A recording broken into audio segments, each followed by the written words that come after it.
All right.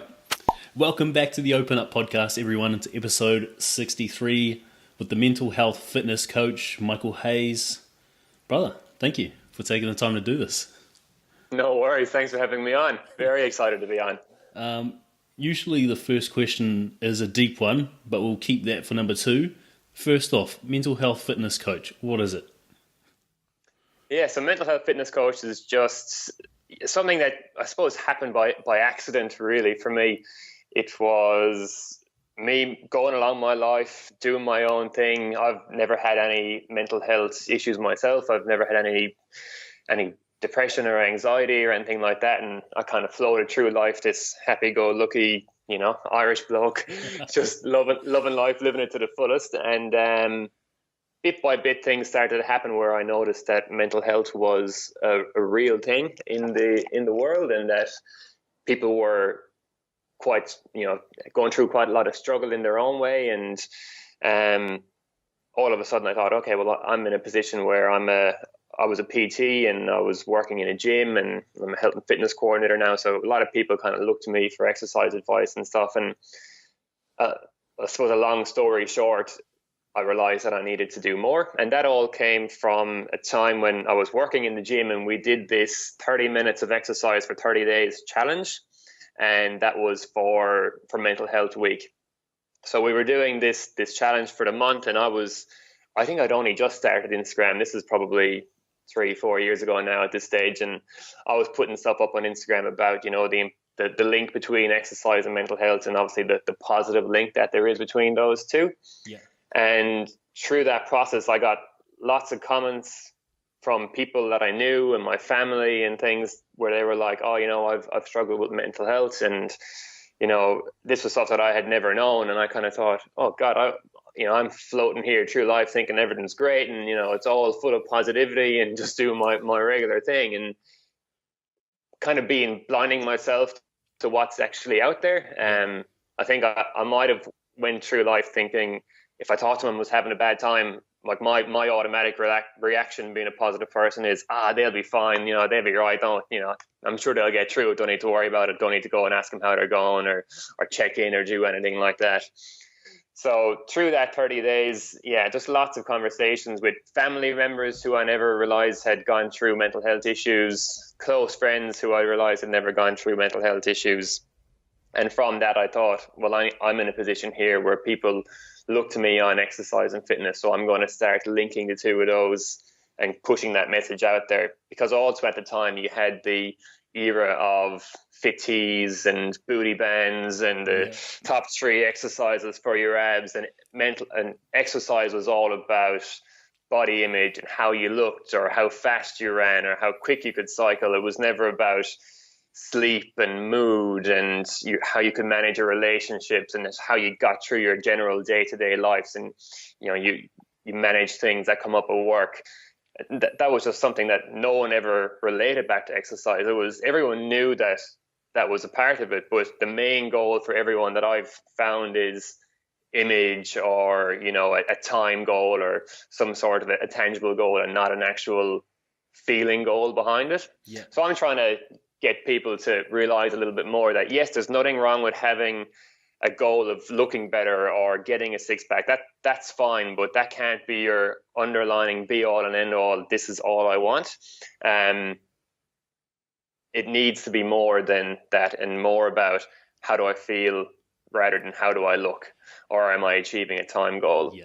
So that's where it came from. And I've just been doing posts and stuff for the last few years and just trying to get that message out there. And I think to this stage, I've impacted quite a few people, and I've had lots of comments from people who've just started getting active for the right reasons, because beforehand, getting into exercise was a barrier because they thought they needed to look a certain way or be able to run a certain speed or swim so fast, or, I need to learn how to swim before I can start going to the pool type thing. This kind of stuff doesn't add up.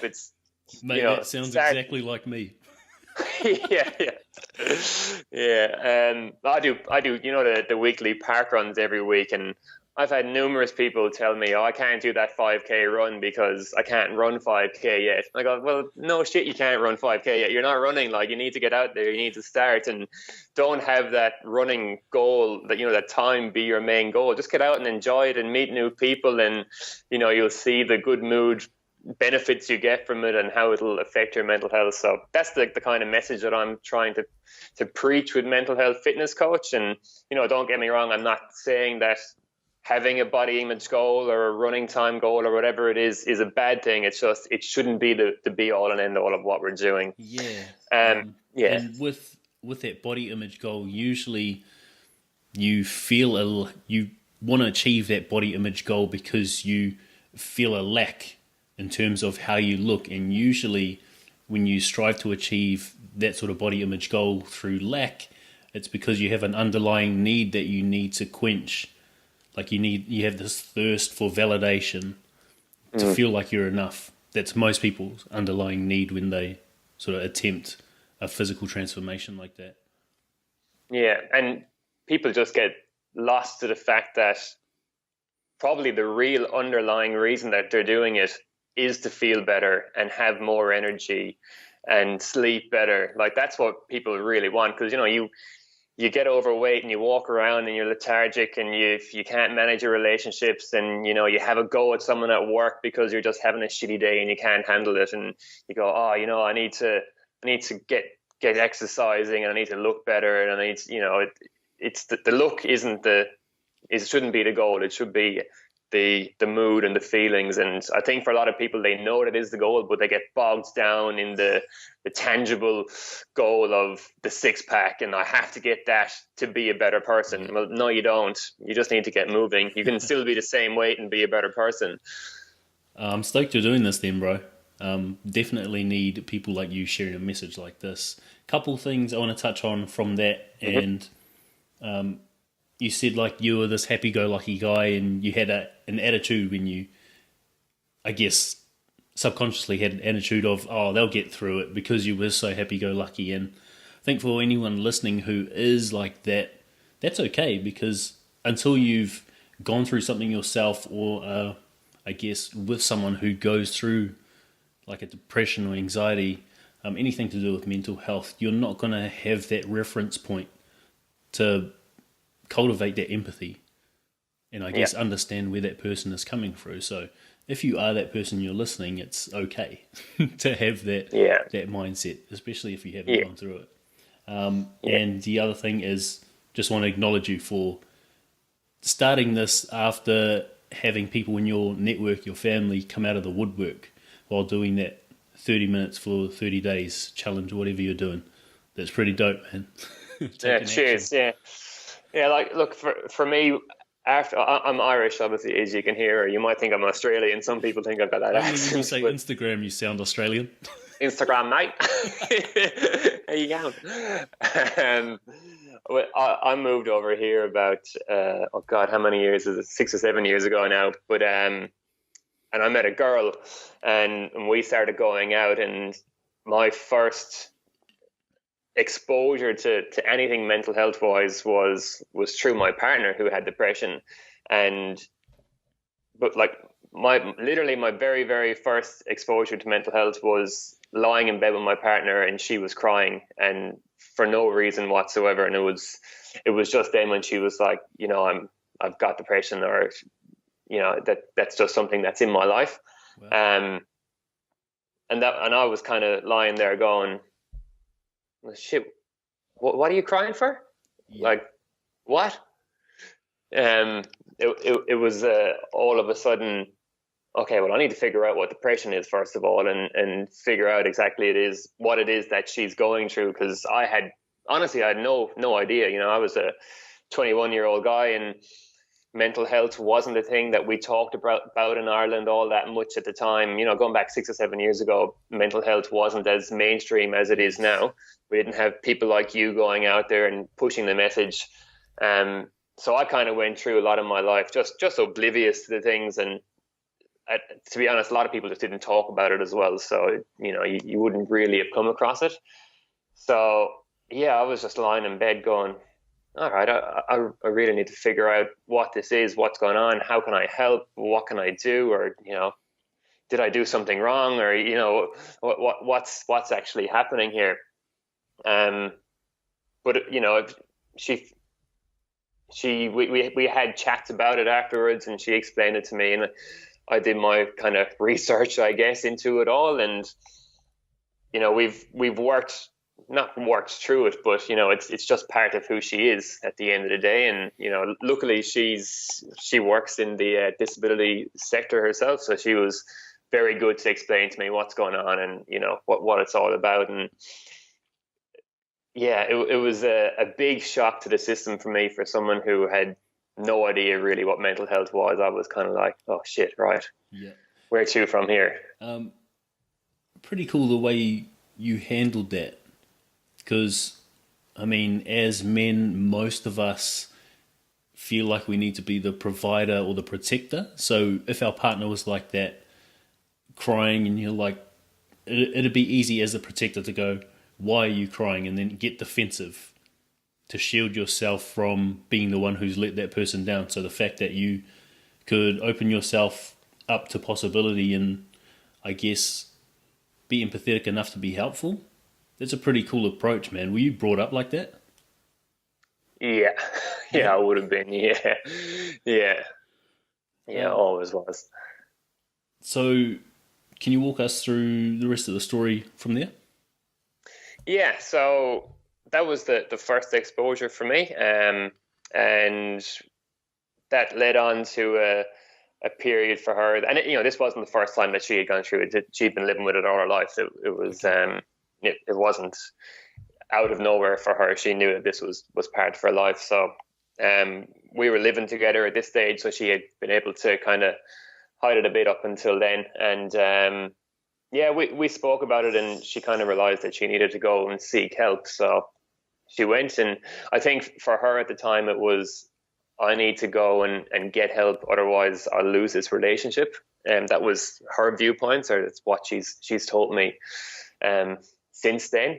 But for me, I was always like, well, no, let's get you some help and let's get you back home. Well, again, me being uber positive was just like, we can get through this, we can get through anything, kind of thing. So just helping her along her path, because at the end of the day, she knew the right path to take, and she knew for a long time that she needed to go see someone. And so yeah, she went and she saw someone and went on medication for a while, and that helped for quite some time. And after a while, I think for her, it was just the medication didn't really suit her. It gave her a bit more of a lull than what she would have wanted. Um, so through the so she kind of said this to me, and she was hoping to get off medication, and she she kind of started lowering her dosage without telling me, to try and kind of Oh, test the wow. waters to see how it would go.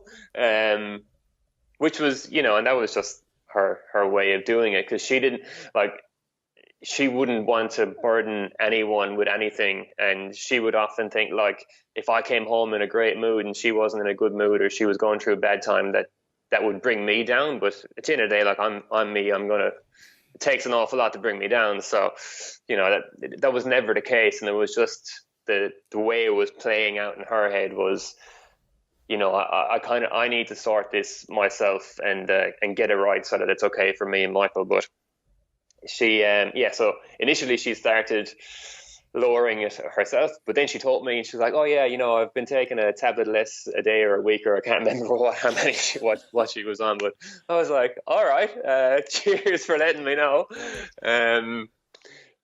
But at the end of the day, you can't there was no, like, point in being mad or anything, because in essence she was doing the right thing, doing it slowly, but that she was doing the wrong thing in the sense that she was trying to do it by herself when she knew she had a good support network around her to help her get there. So I think she eventually realized that that was the case, and that's why she kind of said, I'm after dropping down the volume of what I'm taking. So then we just decided that, through lots of conversations, that she wanted to come off medication. And that was, something that I was reluctant, because I had seen her in in tears, and I had seen her when she was in heart attack. And, she is high functioning depression. So can always get up and go to work and can always get through the day, and no one would be any the wiser. And a lot of people listening to this who would be friends of mine will go, oh, I didn't even know that. And I've had her permission to share this story, so we're good. I was wondering that. Yeah. I was hoping like she's Mike's digging a hole. No. So yes, after a lot of conversations, we decided that we would go through it together, and she would go off the medication. So that was what she wanted to do. So I just supported her through that, and kind of just made sure that there was open channels of communication from there on in, that, whatever it was she was going through or she was thinking, that it'd be communicated, and, we'd work through it together, and that, I was there to help and to do as good as I can to make it easy for her to get through it, and that, she wasn't by herself trying to get through this whole experience. So yes, she went and she saw her psychologist again, and she went off the medication. And this is probably in or around the time of the 30 minutes for 30 days thing. So I was all about, let's use exercise to the best of our ability. So we had started going to park run every week, and we just added in some exercise for ourselves, make sure that we were keeping active and doing all the things that you have to do when you're not on medication, to make sure that you're in a good mind space. Yeah. And you can get through the days as best you can. And look, I suppose, a long story short, she's still off medication. She's doing well, has her down days like anyone else, and can tell when things aren't going to 100%, and will have a chat to me, and we'll talk through it and see how she is. And now it's more of a managing it day to day, week to week, month to month, and knowing that it's always something that might pop up at any given time, and that's just, there's nothing you can do about that. But just making sure that we're always talking, and we're always there for each other, to make sure that, it's not her going through it by herself. It's, the two of us working through it as best we can, and make sure that she's happy. That's the cutest, man. Yeah, well, look, that's just the way it is. And I suppose I would say, on top of all that, if someone needs medication, stay on medication. This isn't a, go off your medication and you'll feel great. This is our story and her story, and how it all worked out. Lots of people go on medication. It works perfect for them, and it doesn't affect them in any way, and they live a great life for it. Definitely not a go off it by any means. Like, if you're on medication, add in your exercise and keep all those other things going well, and make sure you're chatting and doing all that. But yeah, I just wanted to throw that out there, that it's definitely not a. Yeah. It's we had an event I spoke at the other night. We had a clinical psychologist who brought up a good point, is that there are a lot of us that have mental health, but some of us may have a predisposition for chemical imbalance in the brain, and therefore medication is going to help to balance out those chemicals, to help you, I guess, return to some sort of form of homeostasis or some sort of normality. Whereas if you're going on to medication just to get in that lull, or to numb whatever it is you're thinking, feeling, or going through, then I guess that's where you have to reconsider, and then talk with your psychiatrist or your psychologist to then come off it. And that was the key. Sorry. Yeah, sorry. That was just the key part with what she did. It was all through her psych. It wasn't there was that the very initial, I'm going to drop it a little bit by myself, and just see how it goes and play with fire, and that's fine. But the key part was that spoke with myself, spoke with a psychiatrist, and went through it in the right ways. Awesome, bro. A couple questions about that. Obviously, when somebody's crying, somebody that you love, it's very easy, like I said, to get defensive or to guard up, or to just run away from the problem. How did you respond? Not that first one we already spoke about, but in the, I guess, following instances after that one, how did you respond to help her feel like she wasn't alone? Because that's something I'm assuming most people listening who have a partner with mental health struggle with. Yeah, look, for the first while, I suppose it was a bit of freezing and going, not really knowing what to do. But at the end of the day, you don't really do anything. You just put your arm around them and let them let it out. You know, like I think of it now that if she was going through a hard time and she's crying in front of me, that's great because that means she's chose to let it out in front of me where she's comfortable, as opposed to doing it in the car on the way home and then coming into the house and not wanting to do it in front of me.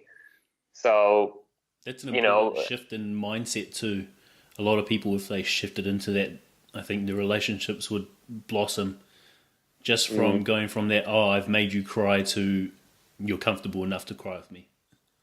Yeah, but it's a big thing because she goes to work and well, she's fine now, but when she was going through it, she'd go to work, put on a brave face, and get through it, come home and have a cry. And like it would kill me if she was to get through work, cry all the way home, get through being at home, Yeah. cry all the way to work. That's kind of the way I saw it is, if she's going to let her emotions out, I'd love it to be in front of me because that means that we can get through it together and she knows she's supported. And then at least I know that she knows she has support. Yeah. If that makes sense. That's so cool, man. I love that.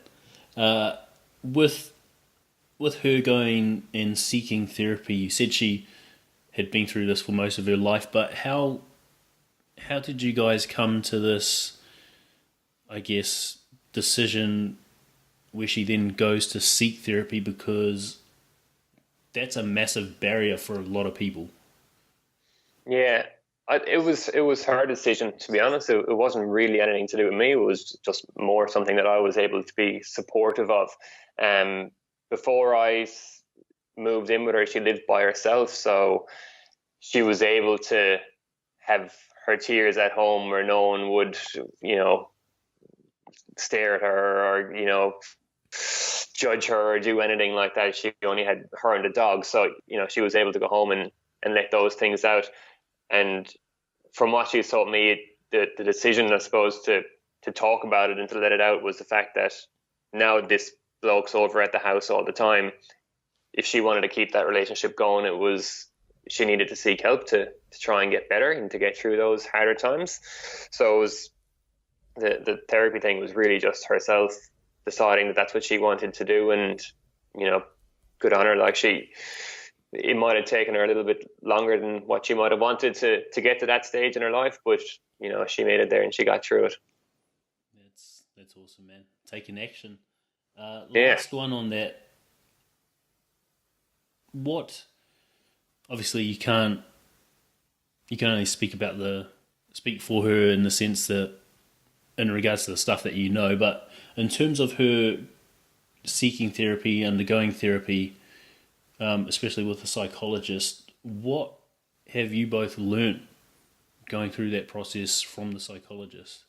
Is there anything, like any wisdom you can impart on anyone who's looking at going down that route? No, to be honest, I don't is the really bad answer to that. She went by herself and she did that on a more of a personal level, and we didn't really talk in depth about the conversations that they had. It was that part of it was something that she was doing by herself to figure out her own emotions and what she was going through. So we never really had conversations around seeing the psych as such. So yeah, I wouldn't be able to answer that one on her behalf. Okay. I guess from there, man, we'll move on to recovery. How has this mental health fitness coach, what you're doing now, how has that helped your relationship? And obviously knowing what your partner's been through. Yeah. or how has Look, it impacted your relationship? it's impacted. It's been unbelievable because it's gotten the two of us much more active than what we were, and we're active together. So we go to park run together every Saturday morning at 8 a.m.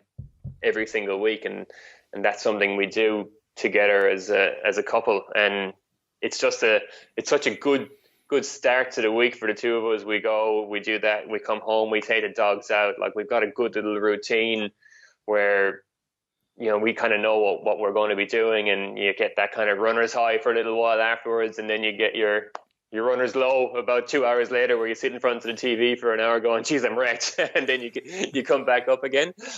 But the mental health fitness coach helping our relationship would have more been along the lines of just the fact that we both know for both of our mental health and our mood, that staying active and having conversations and checking in on each other is just so powerful that it's ridiculous not to do it. So, if one of us starts to not let ourselves go, but isn't training for a little while or something, or doesn't seem 100%, we're happy to have conversations with each other to see how the other person's going, or say, hey, you haven't trained since last Thursday, 4 weeks ago. Is there any chance you might go for a walk? As a joke, but we're conscious of each other and what we're doing, and we know when to give each other a little bit of a kick or a boost, or a very gentle check-in to see how the other one is going, if we know they're going through a stressful time, either at home or at work. That's awesome, man.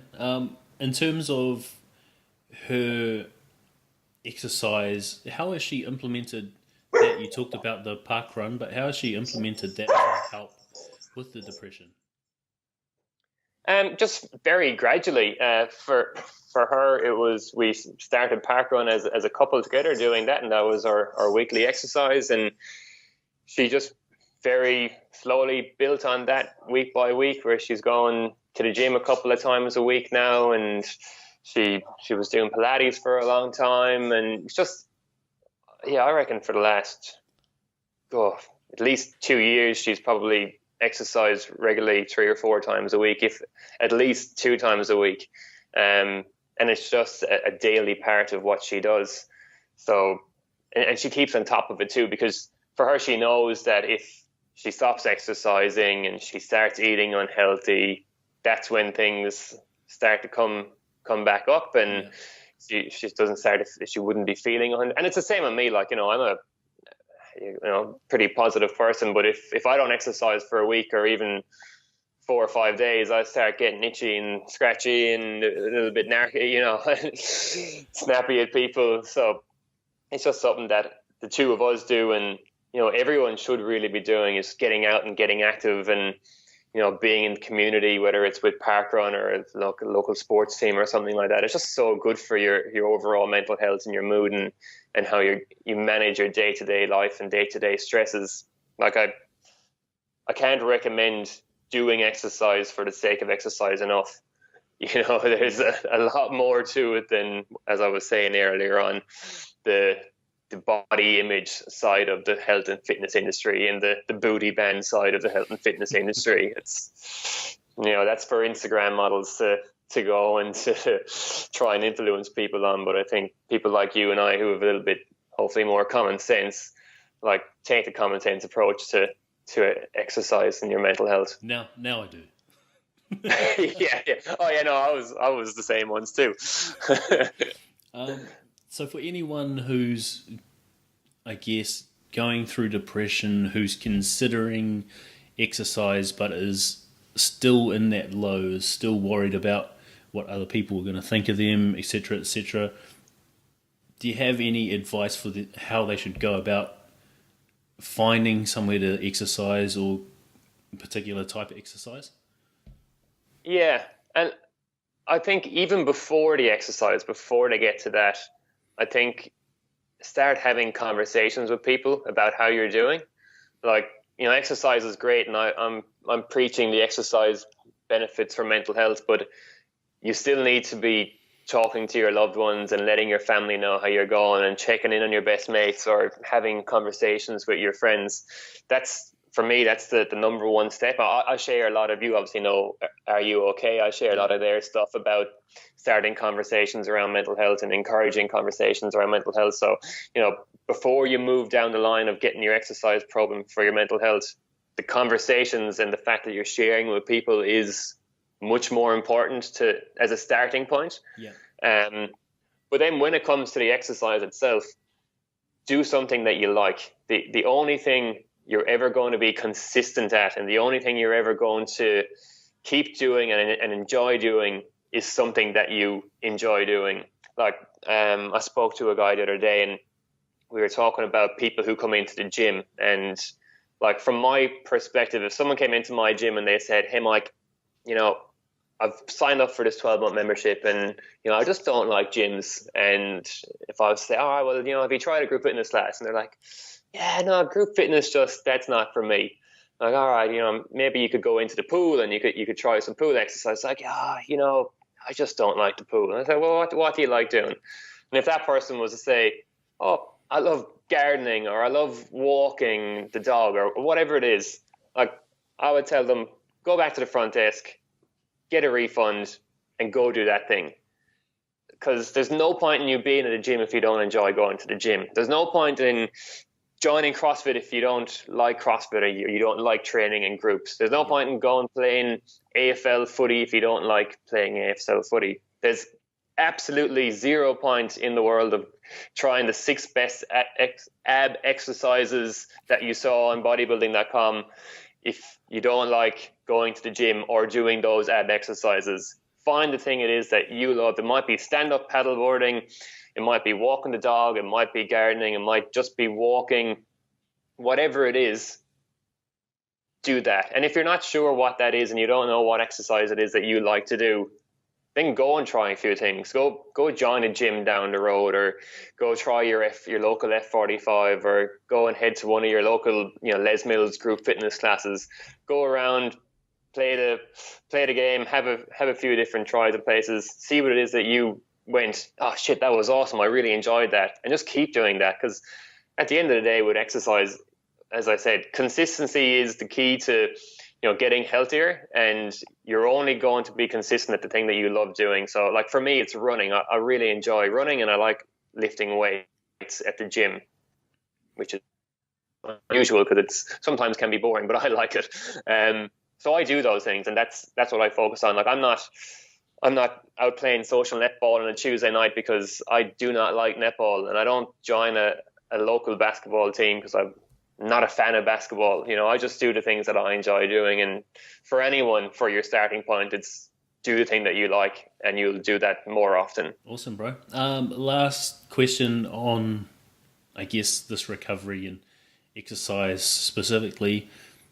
When you spoke about like the importance of conversation and then the importance of exercise, is there any more benefit to exercising in a community setting, team setting, than there is exercising alone? I guess, in your experience? Only if exercising in the community setting is something that you enjoy more than exercising by yourself. So if you're introverted, and like, let's say you're extremely introverted, you love being by yourself, you're not going to enjoy a F45 class with 60 people around you. So, it really does come back to the individual and what they like. Yes, there's lots of benefits to getting out and getting social and, being in that setting. But if you're the person that just hates that, and you just don't like people and you don't want to be around them, then don't go there. Just go to the gym, put your headphones in, do your weight training, or run on the treadmill, or whatever it is you want to do. But yeah, like, there's definitely benefits to exercising in a group, but they're only benefits if you like exercising in a group. That's an amazing answer that I did not expect. I guess a couple questions, brother, and then we will wrap up for tonight. So, knowing that you were this happy-go-lucky guy, and then you've been through, I guess, being that support post, that pillar for your partner over the last 3 to 4 years, and having people come out of the woodwork, I guess, opening up and sharing with you that they have been through some sort of mental health issue. Like knowing that you've been through that, what would you say the quality of your life is like now? Yeah, just so much better. Like I'm so much aware to the fact that people do go through hard times, and some people go through hard times through absolutely no fault of their own. It's again, a chemical imbalance in the system. Like I would hate to think that I would still be going through my life thinking that everyone's going to be fine and she'll be right. Don't worry about it. Like I enjoy the fact that I can ask my friends how they're going, and I can check in on them, and they expect that of me, and they know that that's something that I'll do every now and again.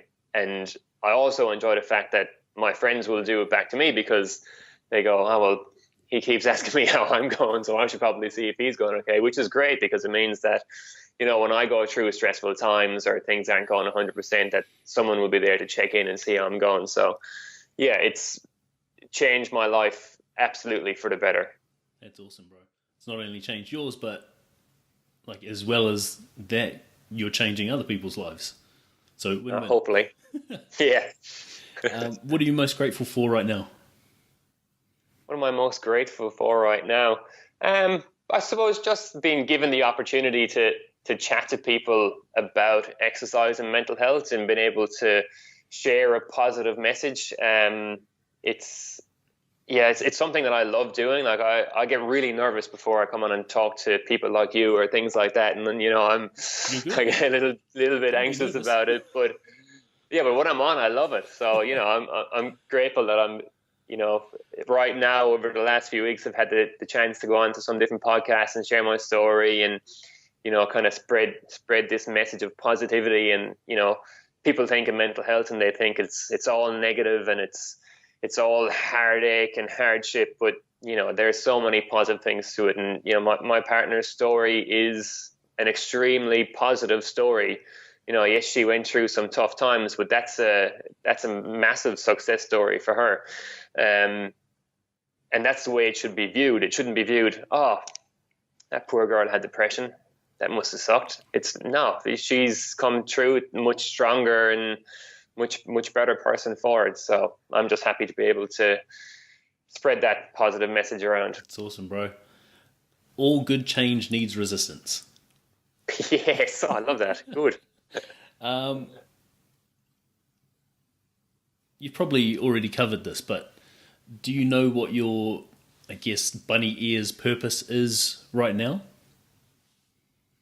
My purpose right now, I'm not sure really. I'm kind of just floating along. I'm very much a go with the flow type person. I don't have a massive grand idea of where I'm going to be or what mental health fitness coach is going to be. I'm just, I suppose, living in the moment, trying to make an impact while I am making an impact, and just going with that flow while it's going well. Yes, that's awesome. Last question: if you had the chance to put a message on a billboard where thousands of people would see that every day, what would that message be? Check in on your mate. Nice. I reckon. Yeah. Do you say that a lot? Well, I really, really enjoy the "Are you okay?" message and things around encouraging conversation, because without conversation, my partner never would have got better, and some of my friends may not have gotten better. So, we all need to. Yeah, it's something that I preach an awful lot, is to check in on people when you can. That's awesome. I'm totally gonna snip that clip. Come on. To wrap up, brother, just want to acknowledge you for taking the time to do this after work. Thank you so much. But most importantly, I want to thank you for having been through all of that with your partner, with the people who reached out, and then spinning it into a positive with mental health fitness coach, and now using exercise as a vehicle to help people with their mental health, brother. Very, very appreciative of the fact that you are here in Perth, helping the people of Perth with that. So thank you. Cheers. Thank you. Have a good night, my man. Cheers, mate. Thank you. Bye.